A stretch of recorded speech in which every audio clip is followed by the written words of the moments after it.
নমস্কার বন্ধুরা, আজ আবারও একটি নতুন ভিডিও নিয়ে চলে এলাম। তো ভিডিওটি শুরু থেকে শেষ অবধি একদম স্কিপ না করে দেখবেন, কারণ না হলে কিন্তু আপনারা বুঝতে পারবেন না। তো বন্ধু, আজকে আমি দুটি ইম্পর্টেন্ট বিষয় নিয়ে আলোচনা করব। যদি আপনি পোলট্রি ফার্ম বানাতে চান অথবা আপনি যদি পোলট্রি ফার্ম করছেন, তাহলে অবশ্যই ভিডিওটি দেখবেন। তো এক নাম্বার বিষয় হলো, আপনি পোলট্রি ফার্মটি কত ফুট লম্বা এবং কত ফুট চওড়া বানাবেন, অর্থাৎ স্কোয়ার ফিটের সূত্রটা আমি আপনাদের শিখিয়ে দেব। আর দুই নাম্বার বিষয়টি হলো যে আপনি পোলট্রি ফার্ম বানাবেন, কিন্তু কোন জায়গায় বানাবেন, অর্থাৎ কেমন জায়গায় পোলট্রি ফার্মটি বানানোর দরকার। তাহলে চলুন বন্ধু, আর দেরি না করে শুরু করছি এক নাম্বার পয়েন্ট। পোলট্রি ফার্ম বানানোর মাপ বিভিন্ন মানুষের বিভিন্ন রকম হয়ে থাকে, কিন্তু মেইনলি বানাতে হবে আপনাকে 60 ফুট লম্বা, 24 ফুট চওড়া 1000 পাখির জন্য। আপনি যদি চওড়াটা কম দিতে চান, তাহলে আপনাকে দিতে হবে নিচে 22 ফুট, আর আপনাকে লম্বাটা 5 ফুট আরও বাড়াতে হবে, অর্থাৎ 60 ফুটের জায়গায় 65 ফুট। তো স্কোয়ার ফিটের সূত্রটা আমি আপনাদের শিখিয়ে দিচ্ছি। ধরুন 60 ফিট লম্বা ঘর ইন্টু 24 ফুট চওড়া সমান সমান 1440। এবার 1440কে 1.4 দিয়ে ভাগ দিতে হবে, তাহলে হবে আপনার 1028। অর্থাৎ আপনার ফার্মে আপনি 1028টি মুরগি চাষ করতে পারবেন গরমের দিনে। আর আপনি যদি ঠান্ডার দিন করেন, তাহলে সেই 1440কে 1.3 দিয়ে ভাগ দিতে হবে, তাহলে আপনার 1107টি মুরগি চাষ করতে পারবেন। যদি আপনি 65 ফিট লম্বা এবং 22 ফুট চওড়া ঘর বানান, তাহলে 65 × 22 = 1430। এবার ডিভাইডেড 1.4 সমান সমান 1021টি মুরগি চাষ করতে পারবেন গরমের দিনে। আর এটা যদি আপনি ঠান্ডার দিনে করেন, তাহলে 1430 ডিভাইডেড বাই 1.3 = 1100। আপনি এটা ঠান্ডার দিনে 1100 মুরগি চাষ করতে পারবেন। একটা জিনিস অবশ্যই মাথায় রাখবেন, আপনি পোলট্রি ফার্ম যত বড়ই বানান না কেন, আপনাকে কিন্তু চওড়াটা অবশ্যই নিচে 22 ফুট করতে হবে এবং উপরে 24 ফুট করতে হবে।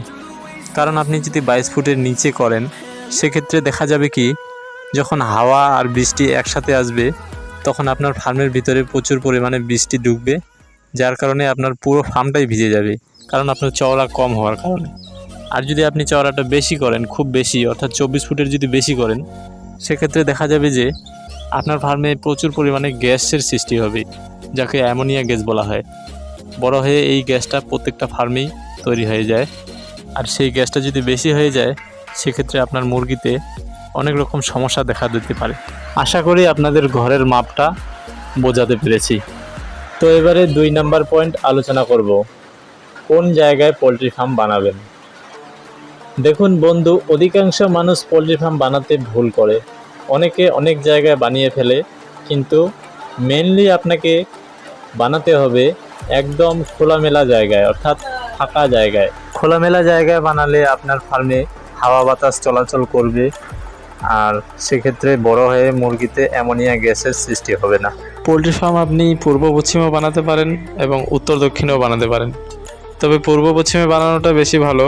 যদি আপনি উত্তর দক্ষিণেও বানান, তাহলে আমি যে টিপসগুলোর কথা বললাম সেগুলো একটু ফলো করবেন, তাহলে কোনো অসুবিধা হবে না। ফার্মের মাথার দিক এবং পিছনের দিকটা যদি বন্ধ থাকে, তাতে কোনো অসুবিধা হবে না, আর খোলা থাকলেও কোনো অসুবিধা হবে না। আপনি যদি উত্তর দক্ষিণে ফার্ম বানান, মানে উত্তর দক্ষিণে লম্বালম্বি আর পূর্ব পশ্চিমে চওড়া, তাহলে সেক্ষেত্রে পূর্ব দিকে সূর্য উঠলে কোনো সমস্যা হবে না, কিন্তু পশ্চিম দিকে বিকেলের দিকে আপনার একটু সমস্যা হবে। বিশেষ করে গরমকালে আপনার ফার্মে প্রচুর সূর্যের তাপ ঢুকবে, আর সেই কারণে আপনার মুরগি স্টক করার চান্স থাকবে। পশ্চিম দিকে যদি এই ফার্মের মতো গাছপালা থাকে অথবা ঘরবাড়ি থাকে, তাহলে খুব ভালো হবে এবং আপনার মুরগিতে কোনো রকম সমস্যা হবে না। যদি আপনি এমন কোনো জায়গায় ফার্ম বানিয়ে থাকেন যেখানে হাওয়া বাতাস কম চলাচল করে, চারিদিকে বাড়িঘর, তাহলে আপনি সেখানে ঘরটা একটু বেশি বড় করে বানাবেন, অর্থাৎ 1200 মুরগির ঘর বানাবেন, কিন্তু মুরগি চাষ করবেন 1000। যেমন 1000 মুরগির জন্য 70 ফুট লম্বা বানাবেন এবং 24 ফুট চওড়া, অথবা 75 ফুট লম্বা বানাবেন, 22 ফুট চওড়া। ফার্ম বানানোর সময় অবশ্যই মনে রাখবেন আপনার ফার্মটি যেন রাস্তা থেকে 60 ফুট দূরত্বের মধ্যে হয়ে থাকে, কারণ কোম্পানির ক্ষেত্রে মুরগির খাবার বা ফিড আপনাকে কেয়ারিং করে দেবে কোম্পানি। সেক্ষেত্রে তারা কিন্তু 60 ফুটের বেশি আপনাকে কেয়ারিং করে দেবে না। এর থেকে বেশি হলে আপনাকে বাকি রাস্তা অর্থাৎ 60 ফুট বাদ দিয়ে বাকি রাস্তা আপনাকে নিজেই কেয়ারিং করতে হবে, না হলে একটা 4 চাকা গাড়ি ঢোকার মতো রাস্তা বানাতে হবে। বাড়ি থেকে বেশি দূরে ফার্ম বানাবেন না, কারণ বাড়ির কাছাকাছি যদি ফার্ম থাকে তাহলে আপনি বাড়িতে না থাকলেও আপনার বাড়ির লোকজন আপনার ফার্মকে দেখাশোনা করতে পারবে। এই জিনিসগুলো যদি আপনি ঠিকঠাকভাবে করতে পারেন তাহলে আপনার আর কি নিজেরই খুব ভালো একটা সুবিধা পাবেন। আশা করছি পোলট্রি ফার্ম কোন জায়গায় বানাবেন ব্যাপারটা বোঝাতে পেরেছি, আপনারাও বুঝে গেছেন। ভিডিওটি ভালো লাগলে একটি লাইক আর একটি শেয়ার করতে ভুলবেন না, আর অবশ্যই চ্যানেলটিকে সাবস্ক্রাইব করে পাশে থাকা বেল আইকনটি অল করে দেবেন, যাতে প্রত্যেকটি ভিডিও আপনার কাছে সবার আগে পৌঁছায়। ধন্যবাদ, ভালো থাকবেন।